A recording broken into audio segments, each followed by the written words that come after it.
Good morning, Pueblo, or good afternoon by now, right? Good morning, good afternoon. It's so awesome to see so many amazing people turning out today to do the Women's March once again. And we will continue to do this Women's March until we have fixed everything that is broken within our systems. I have the honor of serving in the House of Representatives in the state of Colorado for my 5th year. As Bree mentioned, it's the first time ever that it's a women majority in the House. Colorado's General Assembly has 47% women in total. We're only second place behind Nevada. That didn't just happen by chance.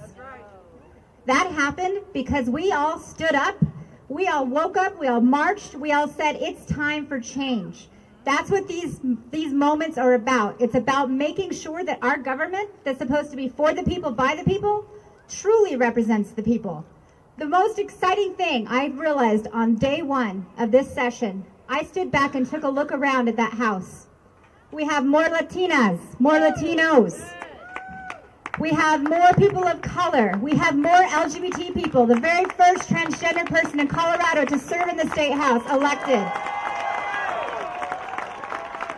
I can honestly tell you that our State House looks more like Colorado than it ever has. And for that, we owe a thank you to all of you for standing up, turning out, for voting, and for deciding to run. Yes. We're not done yet, though. We need more people to decide to run.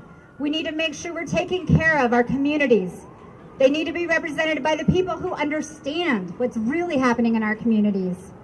I'm proud to serve with Representative Lisa Cutter.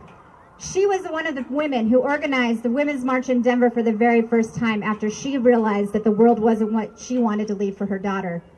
And it was upon working through that organization and working with women that encouraged her to run.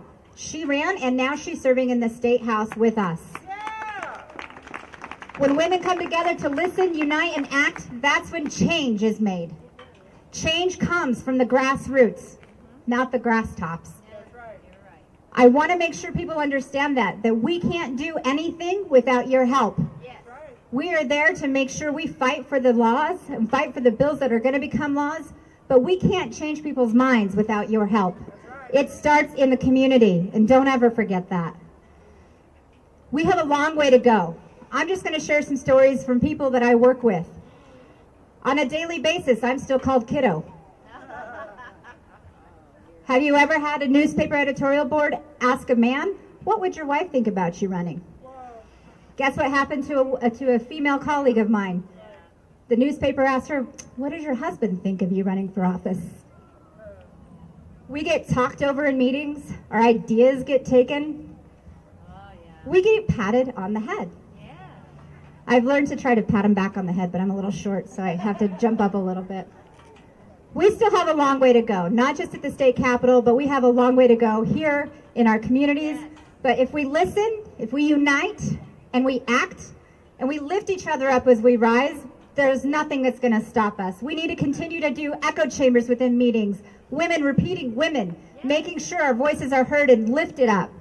We need to make sure that we are looking at not just the injustice to women, but the injustice to all people. I think it's fitting to say that when we celebrate today, come Monday, we're going to be celebrating another amazing person who has helped make change in this country. And we have to remember what he said. Injustice anywhere is a threat to justice everywhere. And that includes with us. Women, as we stand up and fight, we have to make sure we're looking out for those intersections and make sure we're fighting for every person of color, every person who in the LGBT spectrum, every woman, every man who's ever been put down. We got to come together as a community, lift and rise, and together we will make this world the world that we know we all deserve. Thank you so much for being here today. Continue marching on.